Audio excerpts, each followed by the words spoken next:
bet you didn't know the ocean has its own symphony. Let's dive in.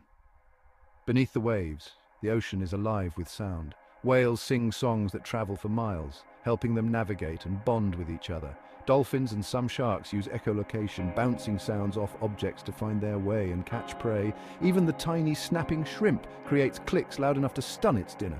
But it's not just the big guys making noise. Fish chatter, crabs click, and the whole ocean comes alive with a variety of sounds. And let's not forget natural phenomena like waves crashing and ice cracking.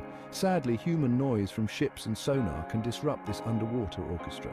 That's why efforts are underway to reduce noise pollution and protect this hidden symphony. So, next time you think about the ocean, remember it's a world full of sound.